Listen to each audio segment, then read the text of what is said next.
Allah says in the Quran in Surah Baqarah, chapter number 2, verse number 143, that we have made you an ummat-e-wast, a middlemost community, a justly balanced community, so that you may be a witness over the nations and the messenger will be witness over you. Since the messenger, Muhammad Sallallahu Alaihi Wasallam, the last and final messenger, gave us Muslims the message and we accepted it, now it's our job, it's our duty that we should convey it to the rest of the world. During the last pilgrimage of Hajjatul Wada, the beloved Prophet, peace be upon him, asked the Sahabas, there were 124,000 Sahabas. He asked them, did I deliver the message to you? And all of them said, yes, Beshak, you delivered the message to us. The Prophet said, all those who are present here, deliver to those who are not present here. It's our duty to convey the message of Islam to those who are unaware of it. I would like to ask you a simple question. One day, suppose you go out of your house to the office and your neighbor, without any reason, he abuses your mother. He uses foul language against your mother. When you come back home in the evening and you come to know that your neighbor, he has abused your mother, used foul language against your mother, what will you do? When you get back home and you come to know that your neighbor, without any reason, without any cause, he is using foul language against your mother, he is abusing your mother, calling her with bad names. When you get back home, what will you do? Hit him. What will you do? What will you do? Fight him.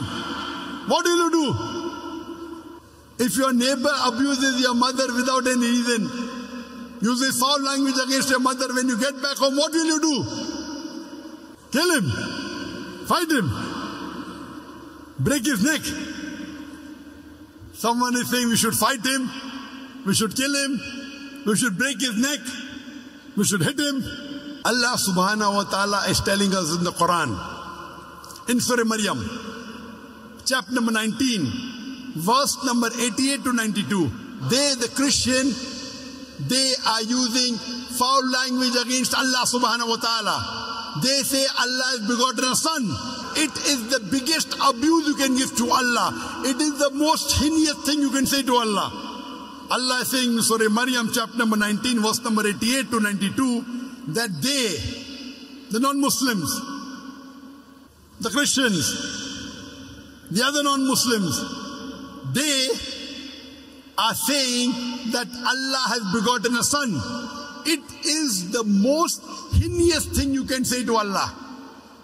If the sky had feelings, the sky would have burst open. The earth would have split asunder. The mountains would have fallen down to utter ruin. Allah says that if anyone says Allah has begotten a son, it is the biggest abuse you can give to Allah. If the sky had feelings, the sky would have burst open. The earth would have split asunder. The mountains would have fallen down to utter ruin. But to us Muslim, nothing is happening. We are sitting on our backside doing nothing. Every day our non-Muslim friends, our non-Muslim colleagues, our non-Muslim people at work, our Christian brothers and sisters, our Hindu brothers and sisters, they are saying Allah has begotten a son and we can't even open our mouth. When someone abuses my mother, I want to fight him, I want to hit him, I want to kill him. Every day our non-Muslim friends, our non-Muslim neighbors, our non-Muslim colleagues, our non-Muslim people at work, our Christian brothers and sisters, our Hindu brothers and sisters, they are abusing Allah and they are saying Allah has begotten a son. And we don't even open our mouth. What are you afraid of? We say we love Allah more than our mother, more than our father. Someone abuses our mother, you want to fight him, you want to hit him, you want to kill him.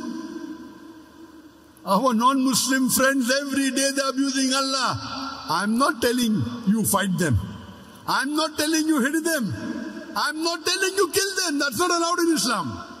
I'm only telling open your mouth. Most of us, the Muslims, are sitting on our backside doing nothing. What has happened to us? What has happened to this ummah? We say we love Allah more than anyone in the world, more than everyone in the world, more than our children, more than our mother, more than our father. It is only lip service, namesake. Wallahi, if we love Allah more than our mother, more than our father, more than ourselves, we will not sit on our backside doing nothing. At least open your mouth. At least deliver the message. What are we afraid of? Allah is crying in the Quran. They are saying, Ar-Rahman has begotten a son. لَقَدْ جِئْتُمْ شَيْئًا إِدَّا. Indeed, you have given the biggest abuse to Allah. It is the most heinous thing you can say. If the sky had feeling, the sky would have burst open. The earth would have split asunder. The mountains would have fallen down to utter ruin. We say that mountain is the strongest thing. If it had feelings, and if it came to know that someone has said that Allah has begotten a son, the mountain would have fallen down to utter ruin. But we Muslims, we are more harder than the rock. We are more harder than the mountain. Nothing is happening to our heart. It's a shame. We are afraid. If I do dawah, my non-Muslim friend will become upset. They are more interested in keeping the friendship of their friend than the friendship of Allah subhanahu wa ta'ala. You have a misconception. Actually, when you do dawah, your non-Muslim friend will respect you more. When I did dawah anywhere in the world, the non-Muslims respect me. In India, and whenever I travel, the non-Muslims respect me more. When I go to the shop, oh, Dr. Zakir Naik, okay, we will not take money from you. When I'm going through the custom, Dr. Zakir Naik, whatever he says the truth. We cannot check his bags. We are not doing for discount. We aren't doing for freebies. We are doing for Allah. They respect me so much that the population of Hindus started loving me. The government got scared. My Prime Minister of India, Modi, he got scared. This man is getting very popular. Being a Muslim, when we give lectures in India, 100,000, 200,000, 500,000, 1 million people live. 1 million people live, not on the social media, not on the television, live. And when we give a talk in India, about 20% or 25% are non-Muslims. When 100,000 come to listen to my talk, 20 to 25,000 are non-Muslim. When 1 million people come, 200 to 250,000 are non-Muslim. Imagine 200,000 non-Muslim coming live in India. In Nigeria, we can't even imagine why. That means the non-Muslims in India love me more than the Muslims in Nigeria. The Hindu tells me, in 40 years of, in the question and answer session, in 40 years of my life, I did not know about my religion, what I learned in 2 hours with Dr. Zakir Naik's speech.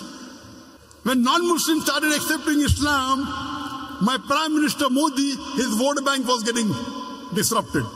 So what does he do? He lays an allegation, Dr. Zakir Naik is a terrorist. This is the power of dawah. The people loved the Prophet. When the Prophet did dawah, even his enemies, they said he was al-Amin.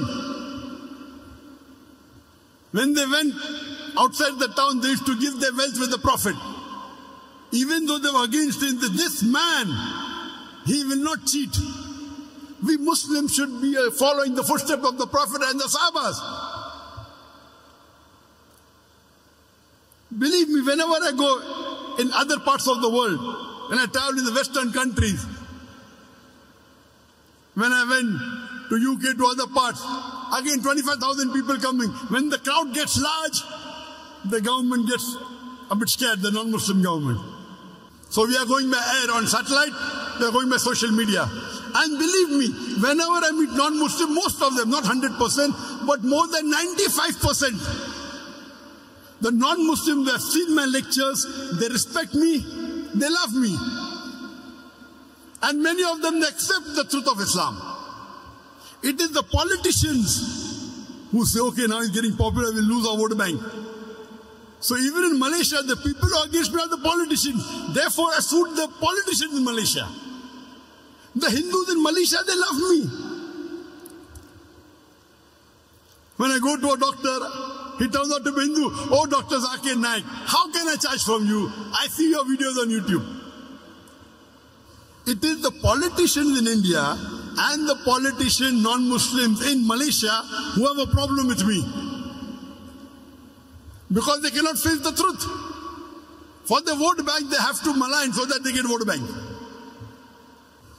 And now, Ramaswamy cannot afford to give me 1.52 million ringgit. I cannot. He's doing crowdfunding.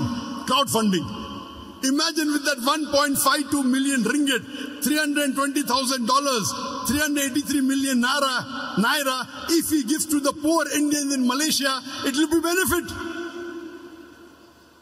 With this money, help the poor Indians in Malaysia. Why do you want to give to Ramaswamy?